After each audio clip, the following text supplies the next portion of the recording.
మీ సిలువను మేము చూసినప్పుడు ప్రభువా, మీరు మా పట్ల చూపిన ఆ ప్రేమ,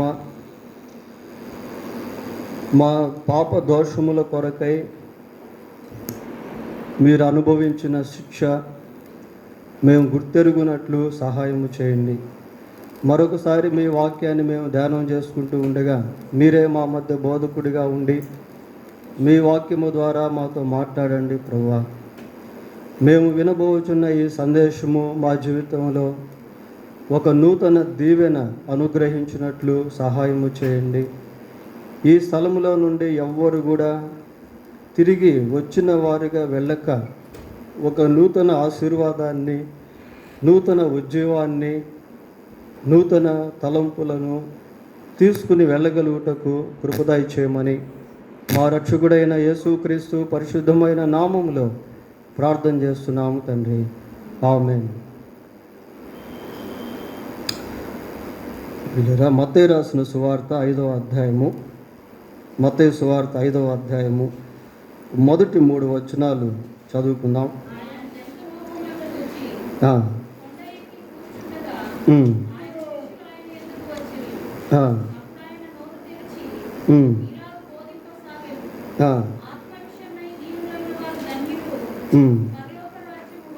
చాలు ప్రియులారా, ఈ మత్తయి సువార్త 5, 6, 7 ఈ 3 అధ్యాయాలు కూడా చరిత్రలో చాలా ప్రసిద్ధిగాంచిన అధ్యాయాలుగా లెక్కించబడ్డాయి.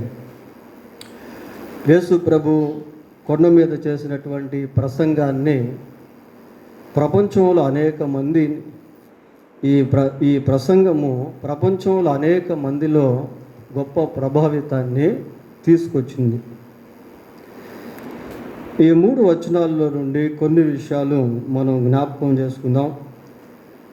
ఆయన ఆ జన సమూహములను చూచి కొండ ఎక్కి కూర్చుండగా, యేసుక్రీస్తు ప్రభు దగ్గరికి జనాలు తండోపతండాలుగా వస్తున్నటువంటి దినాలు అవి. ప్రభు 30 సంవత్సరాల వయసులో బాప్తీసం తీసుకొని సేవ ప్రారంభించాడు. ప్రారంభించబడినటువంటి సేవ అంచెలంచెలుగా ఎదిగి శాఖోపశాఖలుగా అనేక ప్రాంతాలకు విస్తరిస్తూ ఉంది. ప్రభు ఎక్కడికి వెళ్తున్నా అక్కడ ప్రజలు తండోపతండాలుగా వస్తూ ఉన్నారు. చూడండి, పై భాగంలో 25వ వచనం చదివితే, గలిలయ, దెకపోలి, యెరూషలేము, యూదయ ప్రదేశముల నుండి, యోర్దానుకు అవతల నుండి బహు జన సమూహములు ఆయనను వెంబడించును. గలిలయ నుండి, దెకపోలి నుండి, యెరూషలేము, యూదయ, ఇంకను యోర్దాను అనేక ప్రదేశాల్లో నుండి ఆ రోజు ప్రజలు ప్రభు దగ్గరికి వచ్చారు. ప్రభు ఎక్కడికి వెళ్తున్నా కూడా ప్రజలు ఆయన చుట్టూ ఉండేవాళ్ళు. అందుకే కొద్దిమంది ప్రభువును చూడాలనుకున్న చూడలేని స్థితిలో నిరుత్సాహపడేవారు. వారిలో ఒక వ్యక్తి జక్కయ్య. He has a desire to see who is Jesus. యేసు ఎవరో చూడాలి అని ఎంతో తపన పడేవాడు. కానీ ఎప్పుడు యేసు ప్రభువును చూడాలనుకున్నా ప్రభు చుట్టూ జనాలు ఉండేవాళ్ళు. అనేక ప్రాంతాల నుండి, ఇప్పుడు మనకున్నటువంటి వాహన సౌకర్యాలు ఆ రోజుల్లో లేవు, అయినా కూడా ప్రజలు కాలి నడకతో ప్రభువు దగ్గరికి వచ్చేవాళ్ళు. చూడండి, మార్క్స్ వార్త 6వ అధ్యాయం 32వ వచనం చదువుతాం. 6:32.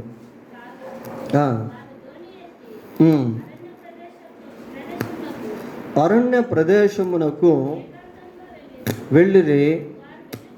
వారు వెళ్ళుచుండగా జనులు చూచి అనేకులు ఆయనను గుర్తెరిగి సకల పట్టణముల నుండి అక్కడికి ఎలాగొస్తున్నారట? కాలి నడకతో పరిగెత్తుతున్నారు. ప్రియులారా, ఈ రోజుల్లో ప్రజల పరిస్థితి ఎలాగుంది అంటే, వాహనాలు ఉన్నా కూడా మందిరం దగ్గరగా ఉన్నా కూడా రాలేనటువంటి పరిస్థితి. Why? Because they have negligence. ప్రియులారా, అనేకుల్లో ఉన్నటువంటి నిర్లక్ష్య వైఖరి దేవుని సన్నిధికి వారిని రాకుండా చేస్తున్న దినాలు ఈ దినాలు. కానీ ఆ రోజుల్లో ప్రజలు ఎలాగుండేవాళ్ళు అంటే, ఇటువంటి రవాణా సౌకర్యాలు లేకపోయినప్పటికీ కాలి నడకతో పరుగెత్తుకుంటూ ప్రభు దగ్గరికి వస్తూ ఉన్నారు. ఎవరైతే ఆసక్తితో దేవుని దగ్గరికి వస్తారో వారు ఖచ్చితంగా దేవుని యొక్క మేలులు పొందుకుంటారు. ప్రియులారా, ప్రభు అంటున్నాడు, ప్రయాసపడి భారం మోసుకొనిచున్న సమస్త జనులారా నా యొద్దకు రండి. ఊరికే వచ్చి వెళ్ళిపోయేదానికి ప్రభు ఇష్టపడ్డు. ఏమంటున్నాడు? నా యొద్దకు రండి, నేను మీకు విశ్రాంతిని ఇస్తాను. I will give you the rest if you come to me. నా యొద్దకు వస్తే నేను మీకు విశ్రాంతిని ఇస్తాను. మనం అనేక సార్లు దేవుని యొద్దకు వస్తాము, వచ్చినట్టుగానే తిరిగి వెళ్ళిపోతుంటాం. ప్రియులారా, that is not God's will. ఆ దేవుని యొక్క చిత్తము కానే కాదు. ప్రజలు అనేక ప్రాంతాల నుంచి కాలినడకతో ప్రభు దగ్గరికి వచ్చేవాళ్ళు. మరి ఇక్కడికి కూడా ప్రజలు ఎందు నిమిత్తం వచ్చారు అంటే, ఈ 4వ అధ్యాయం 24వ వచనం చూడండి ఒకసారి.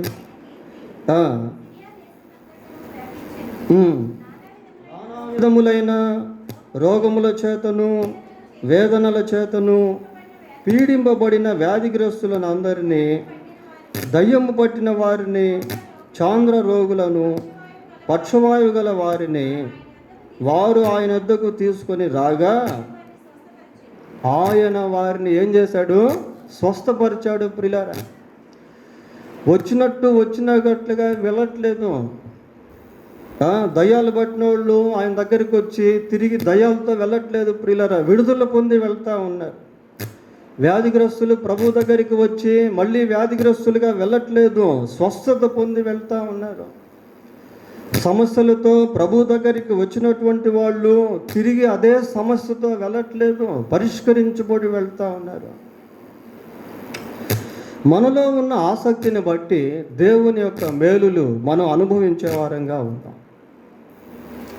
If we come to the presence of God formality, ఆచారబద్ధంగా దేవుని సన్నిధికి వస్తే నీవు అలాగే జీవిస్తూ ఉంటావు. ప్రియులారా, నీ జీవితంలో దేవుని యొక్క కార్యాలు నీవు అనుభవించలేవు.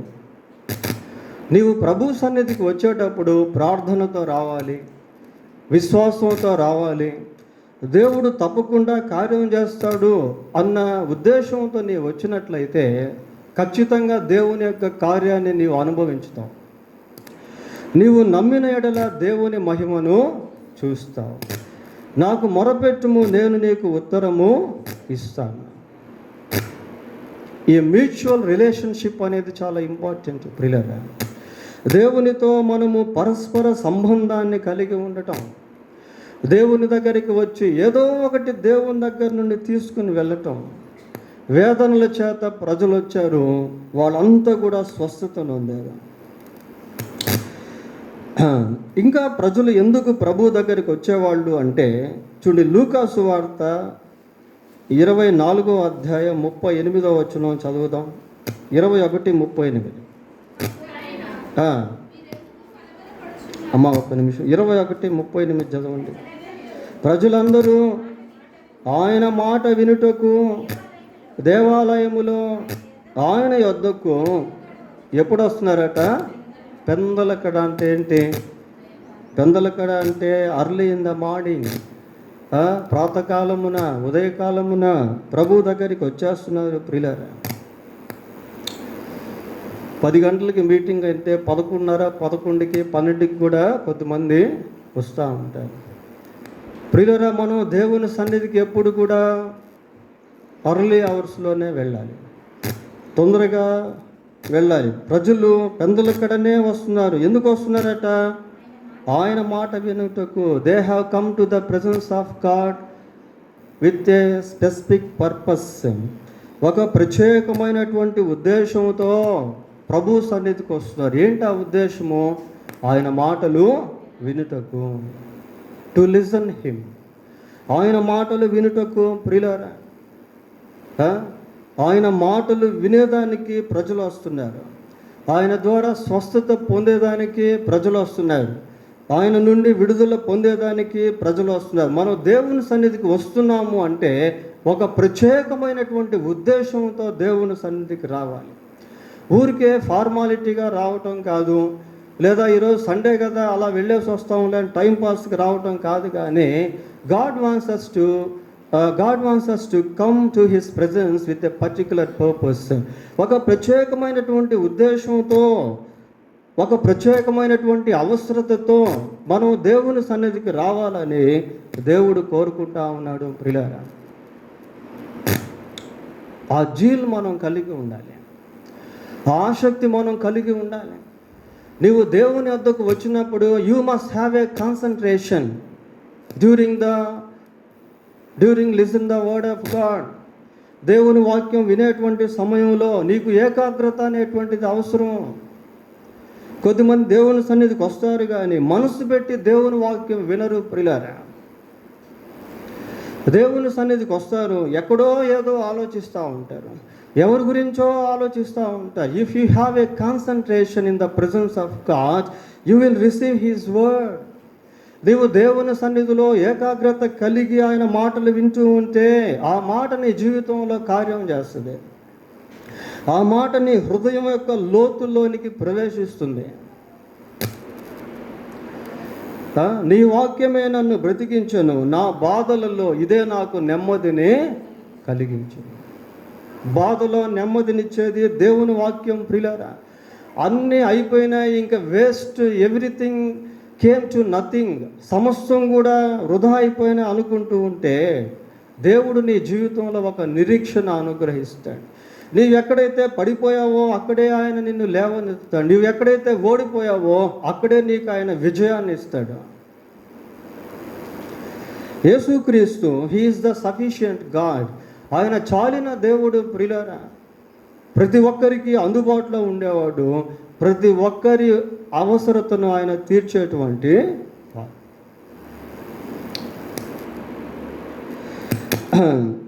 ఆయన జనసమూహములను చూచి కొండ ఎక్కి కూర్చుండగా, ఆయన జనసమూహములను చూచి ప్రజలు ఆయన దగ్గరకు వస్తూ ఉంటే ప్రజలపై ఆయన దృష్టిని నిలిపాడు ప్రియులారా. యేసుక్రీస్తు ఎవరు అంటే ఆయన జీవము కలిగినటువంటి వాడు. He is not an Idol. ఆయన ఒక విగ్రహము కాదు ప్రియులారా. He is the living God. ఆయన జీవము కలిగినటువంటి వాడు. నేనే మార్గమును సత్యమును జీవమును. He is the living God. ఆయన జీవము కలిగినటువంటి వాడు ప్రియులారా. తన యొద్దకు వచ్చినటువంటి వారిని ఆయన దృష్టించుచున్నాడు, చూస్తూ ఉన్నాడు. అదే కదా మనం అక్కడ చదివేది. ఆయన జనసమూహములను చూచి. ఇక్కడ మనం ఒక విషయం జ్ఞాపకం ఉంచుకోవాలి. ఏంటి అంటే ప్రభువు మనల్ని చూస్తే మన స్థితిగతులన్నీ కూడా ప్రభువుకి అర్థమైపోతాయి. ఒక డాక్టర్ దగ్గరికి వెళ్ళామనుకోండి, డాక్టర్కి మనం చెప్పిన తర్వాతనే మన వ్యాధి ఏంటో అనేది అర్థం అవుతుంది ప్రియులారా. ఒక సైకాలజిస్ట్ దగ్గరికి వెళ్ళామనుకోండి, మన కండిషన్ ఏంటో అనేది చెప్పిన తర్వాతనే అతనికి అర్థం అవుతుంది. కానీ యేసు ప్రభు దగ్గర అట్లా కాదు. మనం ప్రభువు దగ్గరికి వస్తే చాలు, ప్రభువు మనల్ని చూడగానే మన స్థితిగతులు ఏంటో ఆయనకి అర్థమైపోతాయి. యోహాను సువార్త 5వ అధ్యాయం 6వ వచనం చదవండి. వాడు పడియుండుట చూచి వాడు అప్పటికే బహుకాలము నుండి ఆ స్థితిలో ఉన్నాడని ఎరిగి. చూడండి ప్రియులారా, వాడు పడి ఉండుట చూచినప్పుడే ఆయనకి ఏమర్థమైంది? బహుకాలము నుండి ఆ స్థితిలో ఉన్నాడని ఎరిగి. ఎన్ని సంవత్సరాల నుండి ఆ స్థితిలో ఉన్నాడు? పై వచనం చదవండి, 5వ వచనం. 38 ఏళ్ల నుండి వ్యాధి గల ఒక మనుషుడు ఉన్నాడు. ఎన్ని సంవత్సరాల నుంచి ఉన్నాడట? 38 ఇయర్స్ ప్రియులారా. 38 సంవత్సరాల నుండి వ్యాధిగ్రస్తుడిగా అక్కడ పడి ఉన్నాడు. ప్రభువు ఆ వ్యక్తిని చూచినప్పుడు ఆయనకి ఏమర్థమైంది అంటే, బహుకాలము నుండి అతడు ఆ స్థితిలో ఉన్నాడని ఎరిగి, హీ రికగ్నైజ్డ్, ఆయన గుర్తించాడు. ప్రియులారా, మనం ఎన్ని సంవత్సరాల నుండి ఎటువంటి వ్యాధితో బాధపడుతున్నామో, మనం ఎన్ని సంవత్సరాల నుండి, ఎన్ని నెలల నుండి, ఎన్ని దినాల నుండి, ఎన్ని వారాల నుండి ఎటువంటి దుఃఖాన్ని అనుభవిస్తూ ఉన్నామో ఆయన ఎరిగి ఉన్నాడు. నీవు ఆయన సన్నిధికి వచ్చినప్పుడు, ఆయన నిన్ను చూచినప్పుడు, నీ జీవితంలో ఉన్నటువంటి వాటన్నిటినీ కూడా ఆయన గుర్తిస్తాడు. సరే, 38 సంవత్సరాల నుండి వ్యాధిగ్రస్తుడిగా ఉన్నాడు. ఇతన్ని ఎవరు బాగు చేయలేకపోయారు, అయ్యో అని అక్కడి నుంచి ఆయన వెళ్ళాడా? లేదు. ఏం చేశాడు అక్కడ? ఆయన స్వస్థపరిచాడు. ప్రియులారా, 38 సంవత్సరాల నుండి పీడించబడుతున్నటువంటి వ్యాధి వితిన్ సెకండ్స్, క్షణాల్లో వెళ్ళిపోయింది. బాగా అయిపోయాడు. పరిపెత్తుకుని అక్కడి నుండి వెళ్ళిపోతా ఉన్నాడు. యేసు ఆ వ్యక్తిని స్వస్థపరిచినప్పుడు బెతెస్దా కోనేరుతో పని లేకుండా పోయింది. యేసుక్రీస్తు ఆ వ్యక్తిని స్వస్థపరిచినప్పుడు ఇంకెవరితో అతనికి పని లేకుండా పోయింది. ప్రియులారా, దేవుడు నీ జీవితంలో కార్యం చేసినప్పుడు ఇక నీకు ఎవరితో కూడా పని ఉండాల్సిన అవసరమే ఉండదు. లూకా సువార్త 13వ అధ్యాయం 12వ వచనం చూడండి. 13, 12. యేసు ఆమెను చూచి రమ్మని పిలిచి. ప్రియులారా, ఇక్కడ ఒక సమాజ మందిరంలో జరిగినటువంటి సంఘటన గురించి చదువుతా ఉన్నాం. యేసు ఆమెను చూచి, అక్కడ ఒక నడుము వంగిపోయినటువంటి స్త్రీ ఆ సమాజ మందిరంలో ఉంది. ప్రభువు ఆమెను చూశాడు. ప్రభువు ఆమెను చూస్తే ఆమెలో ఆయనకి ఏం కనిపించిందో తెలుసా? ఏం కనిపించింది? సైతాను కనిపించాడు. ప్రియులారా, 18 సంవత్సరాల నుండి సైతాను ఆమెను బంధించేసి అలాగున నడుము వంగిపోయేటట్టు చేసేసాడు. చూసి ఏం చేశాడు? పిలిచి, అమ్మా, నీ బలహీనత నుండి విడుదల పొంది ఉన్నావని ఆమెతో చెప్పి. ప్రియులారా, ఆయన అలా చూసి వెళ్ళిపోయేవాడు కాదు. He did not overlook. ఆయన చూసి చూడకుండా వెళ్ళిపోయినటువంటి వాడు కాదు. ప్రియులారా, ఆమెను పిలిచి ఆమె యొక్క బలహీనతలో నుండి ఆమెకు విడుదల ఇచ్చాడు. 18 సంవత్సరాల నుండి సైతాన్ని బంధించాడు. ఎవరు విడుదల ఇవ్వగలరు? ప్రియులారా, సైతాను ఒక వ్యక్తిని బంధిస్తే యేసుక్రీస్తు తప్ప ఆ వ్యక్తిని విడుదల చేయగలిగిన వారు లోకంలో ఎవ్వరు కూడా లేనే లేరు. ఎందుకు మనుషులు ఈ రోజుల్లో సైతాను చేత బంధించబడి రాత్రింబగళ్ళు బాధించబడుతున్నారు? కారణం ఏంటి అంటే, వాళ్ళు దేవుని దగ్గరికి రావట్లేదు, యేసుక్రీస్తునందు విశ్వాసం ఉంచట్లేదు, దేవుని యొక్క మాటలు వాళ్ళు వినటం లేదు. ప్రియులారా, దేవుని మాట ఎక్కడైతే విడుదలవుతుందో అక్కడ వెలుగు కలుగుతుంది. దేవుని యొక్క మాట ఎక్కడైతే వినిపించబడుతుందో అక్కడ దేవుని యొక్క కార్యాలు జరుగుతాయి. జ్యోతిష్కుల దగ్గరకో, శకునం చూసేటువంటి వాళ్ళ దగ్గరకో విశ్వాసంతో ప్రజలు వెళ్తూ ఉన్నారు. ప్రియులారా, అదే విశ్వాసంతో ప్రభువు సన్నిధికి వస్తే నీవు ఏమీ వెల చెల్లించకపోయినప్పటికీ దేవుడు నీకు స్వస్థత ఇస్తాడు. You no need to pay anything in the presence of Jesus. క్రీస్తు ప్రభు యొక్క సన్నిధిలో నీవు ఏమీ వెల చెల్లించాల్సిన పని లేదు. Why? Because he loves you. ఎందుకంటే ఆయన నిన్ను ప్రేమిస్తూ ఉన్నాడు. 19వ అధ్యాయం లూకా సువార్త 5వ వచనం చదవండి. యేసు ఆ చోటికి వచ్చినప్పుడు కనులెత్తి చూచి, జక్కయ్య త్వరగా దిగుము. ప్రియులారా, జక్కయ్యను యేసుక్రీస్తు ప్రభువు చూశాడు. జక్కయ్యను యేసుక్రీస్తు ప్రభు చూసినప్పుడు జక్కయ్యలో ప్రభువుకి ఏం కనబడింది అంటే ఆసక్తి కనబడింది. ఎటువంటి ఆసక్తి జక్కయ్య కలిగి ఉన్నాడు? యేసు ఎవరో నేను చూడాలి. I want to see who is Jesus. ప్రియులారా, దేవుని పట్ల మనలో ఆసక్తి అనేది ఉంటే ఆ ఆసక్తిని దేవుడు చూసి దాన్ని బట్టి మనకు సహాయం చేస్తాడు.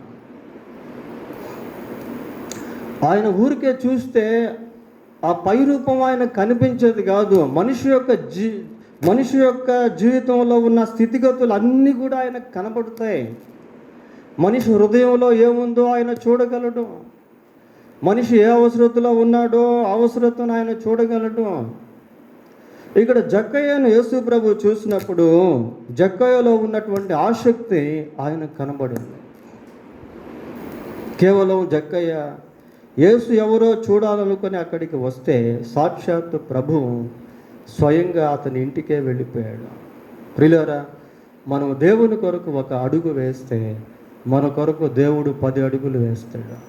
నీవు కొంచెమే దేవుని సన్నిధిలో అడిగితే దేవుడు అత్యధికంగా నీకు ఇస్తాడు. అటువంటి దేవుడు యేసుక్రీస్తు ప్రభు. యోహాను సువార్త 4వ అధ్యాయం 17వ వచనం 18వ వచనం చదువుదాం. ఆ స్త్రీ నాకు పెనిమిటి లేడనగా యేసు ఆమెతో సరియే, నీకు 5 పెనిమిట్లు ఉండిరి, ఇప్పుడు ఉన్నవాడు నీ పెనిమిటి కాడు. He saw her past. ప్రియులారా, ఇక్కడ యేసుక్రీస్తు ప్రభు ఆ సమరయ స్త్రీని చూసినప్పుడు ఆమె గతాన్ని ఆయన చూడగలుగుతున్నాడు. అంతకుముందు ఎప్పుడు ఈ సమరయ స్త్రీ ప్రభు దగ్గరికి రాలేదు, ప్రభు సమరయ స్త్రీ దగ్గరికి వెళ్ళలేదు. అంతకుముందు ఎప్పుడు వారు మాట్లాడుకున్న దాఖలా బైబిల్లో లేదు. ప్రభు ఆ సమరయ స్త్రీని చూసినప్పుడు ఆమె గతం ఆయన అర్థమవుతా ఉంది. ప్రియులారా, he could see her past. ఆమె యొక్క గతాన్ని ప్రభు చూడగలిగాడు. అమ్మ, నీకు 5 పెనిమిట్లు ఉండేది.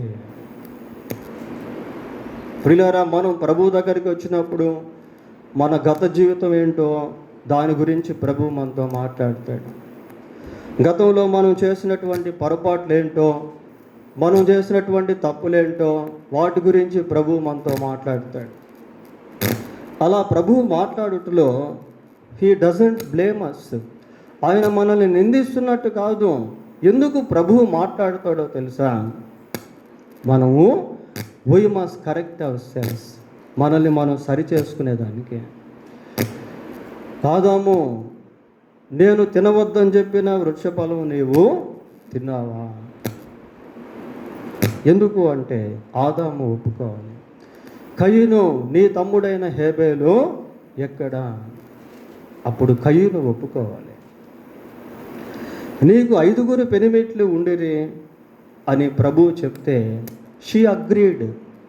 ఆమె ఒప్పుకుంది. ప్రియ, she accepted what Jesus told her. ప్రభువు ఆమెతో ఏదైతే చెప్పాడో దాన్ని ఆమె అంగీకరించింది. ప్రియులారా, దేవుడు మనతో మాట్లాడుతున్నప్పుడు మన జీవితాన్ని సరి చేసుకోవాలి.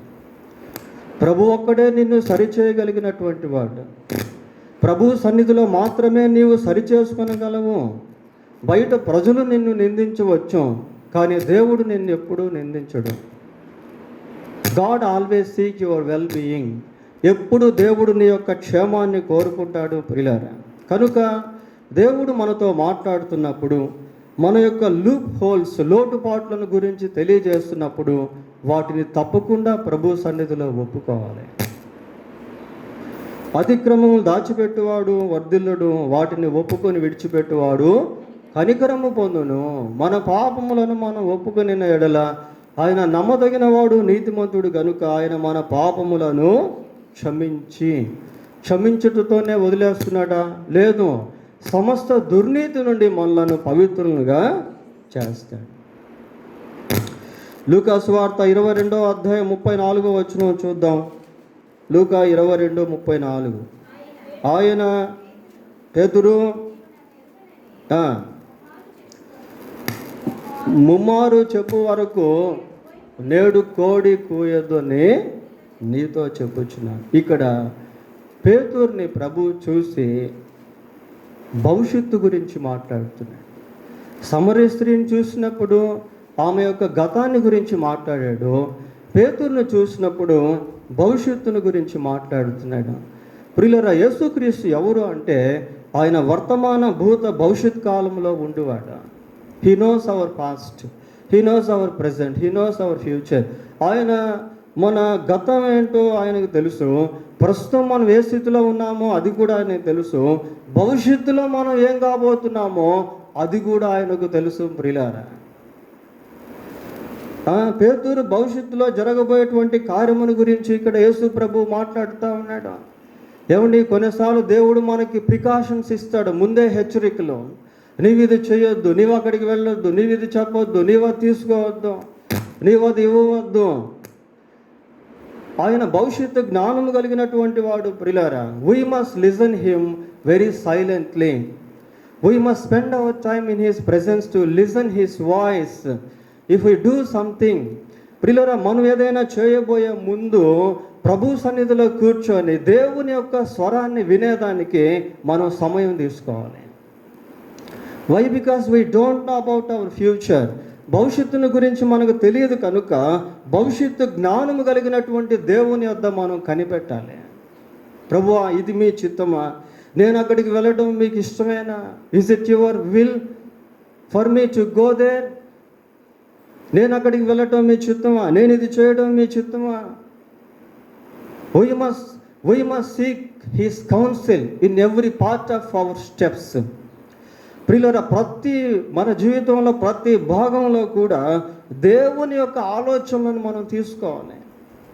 దేవుని యొక్క ఆలోచనల ప్రకారం మనం ముందుకు వెళ్తే అవి ఎప్పుడు కూడా ఫెయిల్ కావాలి. యెషయా గ్రంథంలో ఒక మాట ఉంటుంది, ఏమని ఉంటుందంటే, వారు నన్ను అడుగక ఆలోచన చేసిరి, నా ఆత్మ నియమింపని సంధి చేసుకుందురా. అడుగక ఆలోచన చేయటం. ప్రియులారా, ఏదైనా చేయబోయే ముందు, ఎక్కడికైనా వెళ్ళబోయే ముందు, ఏదైనా చెప్పబోయే ముందు, ఏదైనా కొనబోయే ముందు, ఏదైనా తీసుకోబోయే ముందు we must seek his councils. ఆయన యొక్క ఆలోచనలను మనం తీసుకోవాలి. ఆయన యొక్క ఆలోచనలను మనం వెతకాలి. ఆయన యొక్క ఆలోచనల కొరకు మనం ప్రార్థన చేసుకోవాలి. ప్రియులారా, why? Because he knows our future. ఎందుకు అంటే మన భవిష్యత్తు ఆయన ఎరిగినటువంటి వాడు. లూకా సువార్త 10వ అధ్యాయం 18వ వచనం చదవండి. 10:18. సాతాను మెరుపు వలె ఆకాశము నుండి పడుట చూచి తిని. He could see unseen things.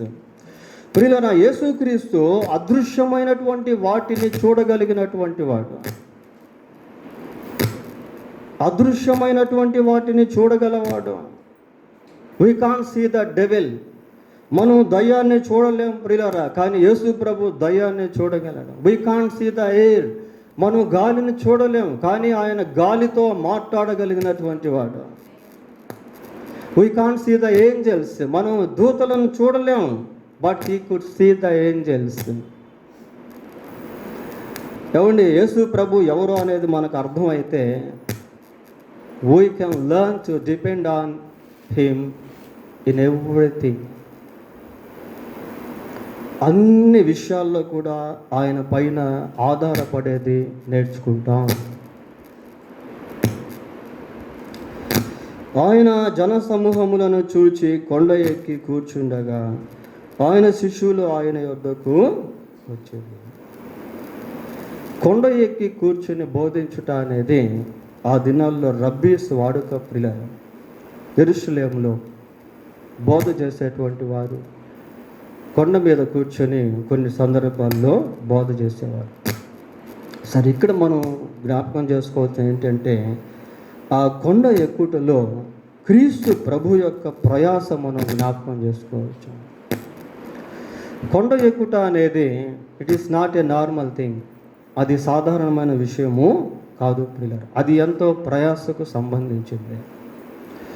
ప్రభు ఈ లోకంలో శరీరధారిగా ఉన్నటువంటి దినాల్లో దేవుని రాజ్యం కొరకు ప్రజల యొక్క శ్రేయస్సు కొరకు ప్రభు ఎంతగానో శ్రమించాడు. యోహాను సువార్త 4వ అధ్యాయం 6వ వచనం చదవండి. 4:6.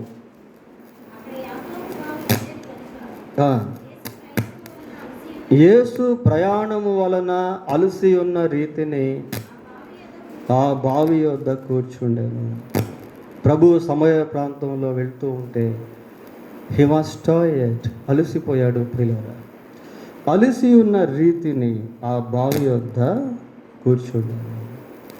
రాత్రనక పగలనక, చలనక వర్షం అనక ప్రభు ఈ లోకంలో ఉన్నటువంటి దినాల్లో ఆయన ఎంతో ప్రయాసపడ్డాడు.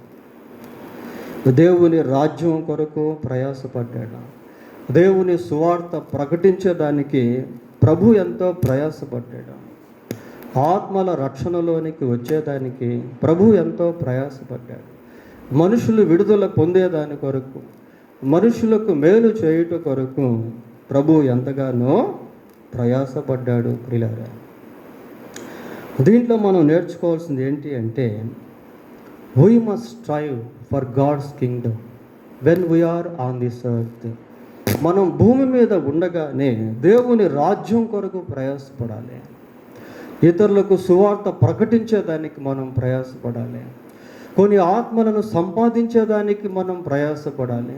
దేవుని రాజ్య వ్యాప్తి కొరకు మనం ప్రయాసపడాలి ప్రియులారా. దేవుని కొరకు జీవించేదానికి మనం ప్రయాసపడాలి. ప్రభు అన్నాడు, నా నీతిని నా రాజ్యమును మొదట వెతుకుడి, అప్పుడు అవన్నీ మీకు అనుభవం. Today we are striving for bread and butter. మనం నేటి దినాల్లో జీవనోపాధి నిమిత్తం ప్రయాసపడుతున్నాం. మంచిదే, దట్ ఈస్ అవర్ నీడ్. అది మన అవసరత. ఖచ్చితంగా మనం ప్రయాసపడాలి. ఏదో ఒక పని చేయాలి, వ్యాపారం చేయాలి ప్రియులారా. అదే సమయంలో దేవుని యొక్క నీతి కొరకు, ఆయన రాజ్యం కొరకు ప్రయాసపడుట అనేది ఒక విశ్వాసిగా మనం నేర్చుకోవాలి. నీవు ఎక్కడైతే పని చేస్తున్నావో అక్కడ దేవుని నీతిని కలిగి జీవించడం. నీవు ఎక్కడైతే పని చేస్తున్నావో అక్కడ ప్రభు యొక్క రాజ్యాన్ని వెతకడం, అంటే కొన్ని ఆత్మలను సంపాదించడం ప్రియులారా. మిషనరీస్ని గురించి మనం ఆలోచన చేస్తే, మిషనరీలు వారి యొక్క జీవితాలను సమర్పించి దేవుని రాజ్యం కొరకు ప్రయాసపడ్డారు. ఊరు కానీ ఊరికి వచ్చి, దేశం కానీ దేశానికి వచ్చి, వారు తినలేని ఆహారాన్ని తినేటట్టుగా అలవాటు చేసుకొని, వారికి రాని భాషను నేర్చుకొని, వారికంటూ ఎవరు లేకపోయినా వారు ఏ ప్రదేశానికి అయితే వెళ్ళారో ఆ ప్రదేశంలో ఉన్నవారే వారు అనుకొని వారి మధ్య పరిచర్య చేసి ఆత్మలను సంపాదించారు ప్రియులారా. రానున్న దినాల్లో పరిస్థితులు ఎలాగుంటాయో మనకు తెలియదు ప్రియులారా. అంతేగా దేవుని యొక్క రాకడ సమీపంగా ఉన్న దినాల్లో మనం జీవిస్తూ ఉన్నాం. ఈ పరిస్థితి ఏంటి అంటే, వ్యక్తిగతంగా మన భక్తి జీవితాన్ని జాగ్రత్తగా కాపాడుకుంటూ, మన కుటుంబాలు దేవుని సన్నిధిలో ఉండే స్థితిని జాగ్రత్తగా కాపాడుకుంటూ కొన్ని ఆత్మలను సంపాదించేదానికి ప్రయాసపడాలి.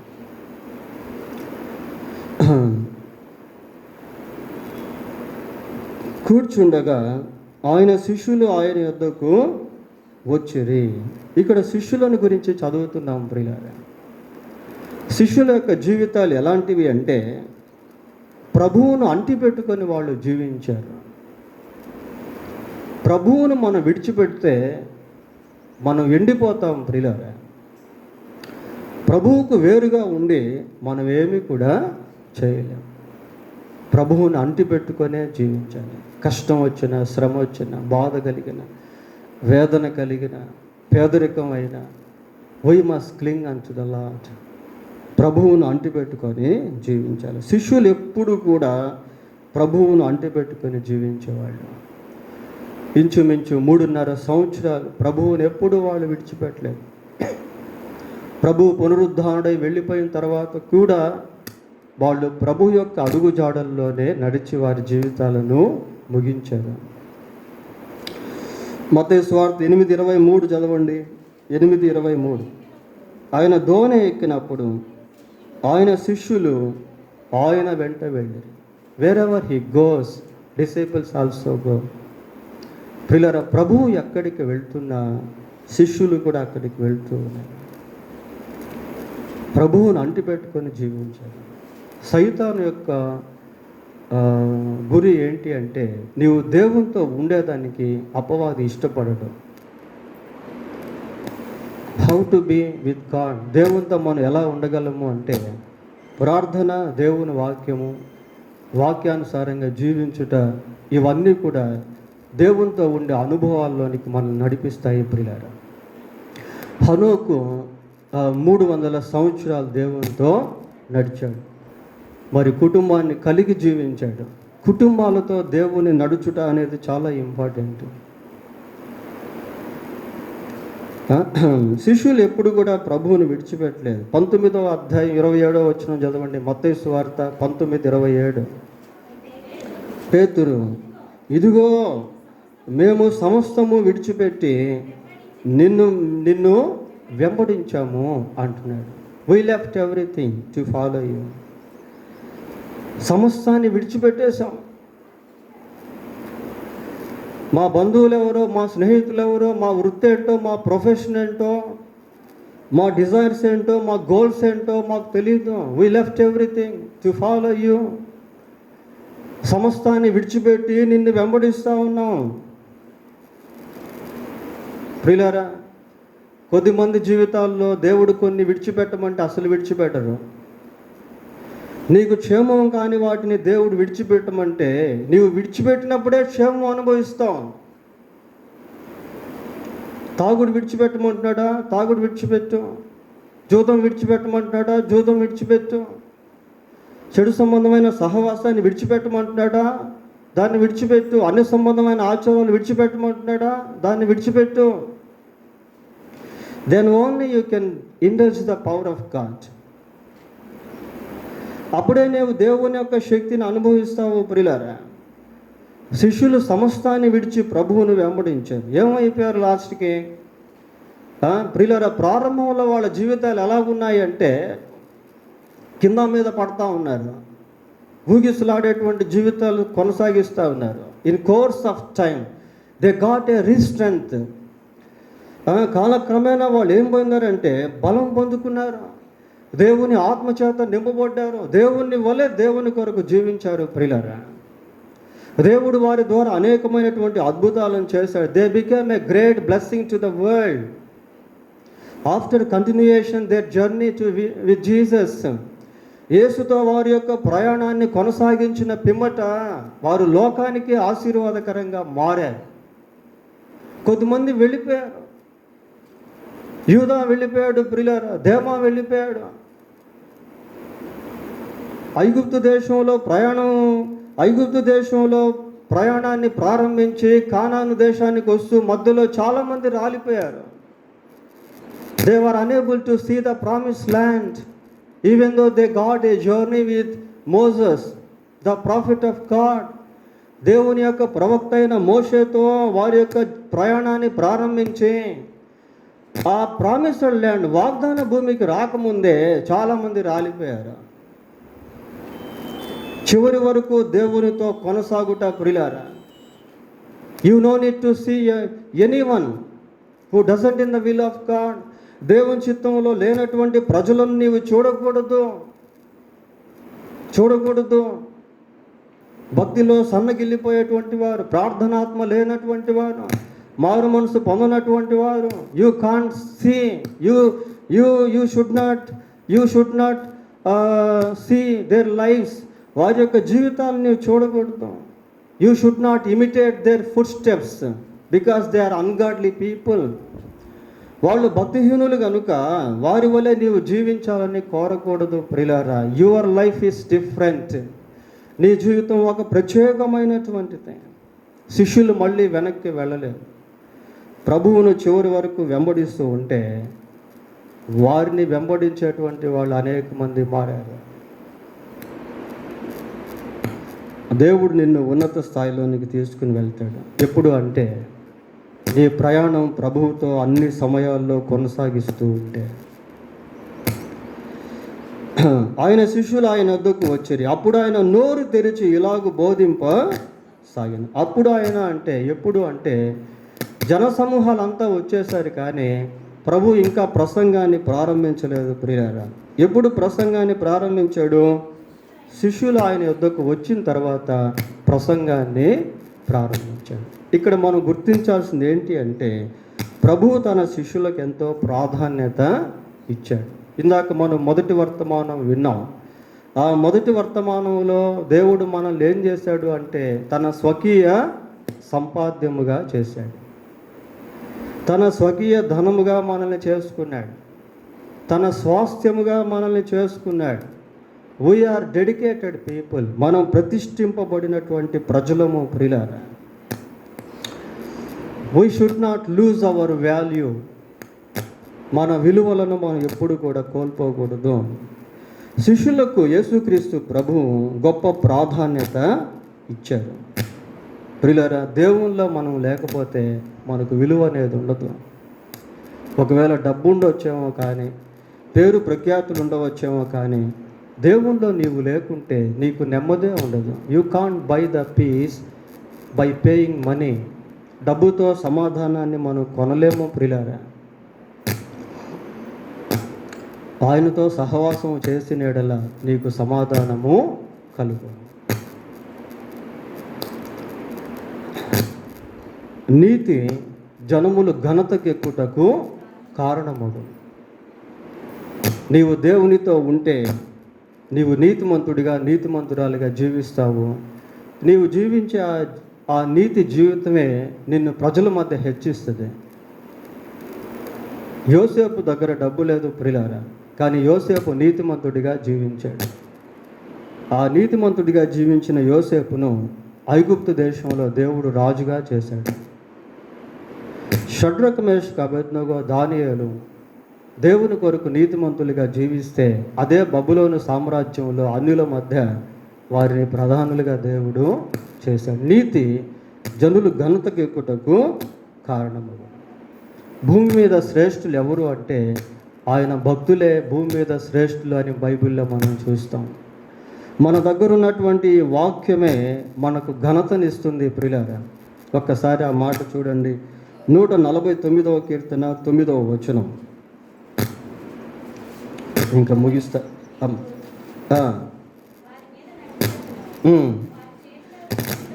వారి చేతిలో రెండంచుల గల ఖడ్గము ఉన్నది, ఆయన భక్తులకు అందరికీ ఘనత ఇదే. చాలమ్మా. ఆయన భక్తులందరికీ ఘనత ఇదే, యెహోవాను స్తుతించుడి. ప్రియుల, దేవుని వాక్యమే మనకు ఘనత. దేవుని వాక్యమే మనల్ని ఘనపరుస్తుంది. దేవుని వాక్యమే మనల్ని హెచ్చిస్తుంది ప్రియులారా. కనుక దేన్ని బట్టి కూడా మనం గర్వించకూడదు, కానీ దేవుని వాక్యాన్ని బట్టి మనం అతిశయించాలి. If you have the word of God, one day or the other it will exalt you beyond your imagination. దేవుని వాక్యాన్ని నీవు కలిగి ఉంటే ఆ వాక్యమే ఒకరోజు నిన్ను నీ ఊహించినంత ఎత్తుకు హెచ్చిస్తుంది. పోతే చివరిగా అప్పుడు ఆయన నోరు తెరిచి ఇలాగ బోధింప సాగింది. ఈ నోరు తెరిచి అనేది థియాలజికల్ వర్డ్, అది వేదాంతపరమైన పదం. నోరు తెరిచి అని ఎందుకు రాశారు అంటే ఆ కొండ మీద చేసినటువంటి ప్రసంగం ఆయన హృదయాంతరంగంలో నుండి ఉబికి బయటికి వచ్చినటువంటి ప్రసంగం అది. ఆయన ఏదో నిలబడి అనాలోచనగా ఇష్టం వచ్చినట్టు మాట్లాడలేదు ప్రియులారా. ప్రభు యొక్క హృదయాంతరంగంలోని బయటకు వచ్చినటువంటి ప్రసంగం కొండ మీద ప్రసంగం. ఆ నోరు తెరిచి అనేటువంటిది వేదాంతపరమైన పదం. అదే the message that God delivered and the mountain said came from his heart of heart. ఆ కొండ మీద ప్రభు చేసినటువంటి ప్రసంగము ఆయన హృదయాంతరంగంలోని బయటకు ఉబికి వచ్చిన ప్రసంగం. ఆ ప్రసంగంలో మొట్టమొదటి పదం ఏమని వాడాడు? ఆయన ఆత్మను గురించి మాట్లాడాడు. అంత పెద్ద ప్రసంగంలో ప్రారంభ పదం ఏంటి అంటే ఆత్మ. ఆత్మ విషయమై దీనులైన వారు ధన్యులు, పరలోక రాజ్యము వారిది. ప్రియులారా, ఇక్కడ వాక్యం వింటున్నటువంటి మన అందరిలో కూడా ఒక ఆత్మ అనేది ఖచ్చితంగా ఉంది. ఈ ఆత్మను గూర్చిన అవగాహన భూమి మీద మనం బ్రతుకున్నప్పుడే కలిగి ఉండాలి. మనం ఏదో ఒక రోజు ఎంతకాలం జీవించినా చనిపోక తప్పదు ప్రియులారా. చనిపోవుట అంటే ఆత్మ శరీరంలోంచి బయటికి వెళ్ళిపోవుట అని అర్థం. ఈ ఆత్మ శరీరాన్ని విడిచిన తర్వాత పరలోకానికైనా వెళ్ళాలి, నరకానికైనా వెళ్ళాలి. కానీ మనం చేసినటువంటి పాపములను బట్టి మన ఆత్మ నరకానికి వెళ్ళిపోతుంది. అటు నరకం నుండి రక్షించేదానికే యేసు ప్రభు ఈ లోకానికి వచ్చి మనుషులందరి కొరకు సిలువలో తన రక్తాన్ని చిందించి మరణించి సమాధి చేయబడి సజీవుడై 3వ రోజు తిరిగి లేచాడు. ఎవరైతే ఈ ఆత్మ విషయంలో గ్రహింపు కలిగి పశ్చాత్తాపడతారో, పాపక్షమాపణ పొందుకుంటారో వాళ్ళు ఎక్కడికి వెళ్తారో తెలుసా? పరలోక రాజ్యము వారిది. పరలోకానికి వెళ్తారు. ఆత్మ విషయమై దీనులైన వారు ధన్యులు. దీనత్వం, ఆ సుంకరి గురించి మనం చూస్తాం కదా. ఆకాశం వైపు కన్నులెత్తుటకైన ధైర్యం చాలక రొమ్ము కొట్టుకొనుచు, దేవా పాపినైన నన్ను కరుణించు అని పలికే. అటువంటి రిపెంటెన్స్ ఆత్మ విషయంలో మనకు కావాలి. నీ ఆత్మ విషయంలో నీవు భూమి మీద ఉన్నప్పుడే గ్రహింపు కలిగి నిత్యత్వానికి సిద్ధపడాలి. ప్రభు అంటున్నాడు, ఆత్మ విషయమై దీనులైన వారు ధన్యులు, పరలోక రాజ్యము వారి. ఈ ఆత్మ విషయంలో గ్రహింపు లేకపోతే చాలా కష్టం ప్రియులారా. అనేక మంది ఆత్మహత్యలు చేసుకొని చనిపోతూ ఉన్నారు. కారణం ఏంటంటే they have no proper understand of their spirit. వారి ఆత్మ విషయంలో వారికి గ్రహింపు అనేది లేదు. ఆత్మహత్య అంటే ఏమనుకుంటున్నాం? We can't kill our soul.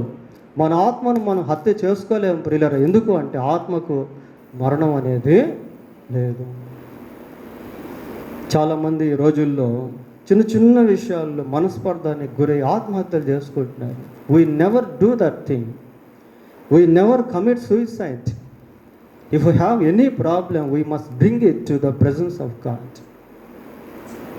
Who solves it. పిల్లరా, సమస్యను పరిష్కరించే దేవుని వద్దకే సమస్యను తీసుకెళ్ళాలి, కానీ సమస్యను బట్టి ఆత్మహత్య ఎప్పుడు కూడా చేసుకోకూడదు.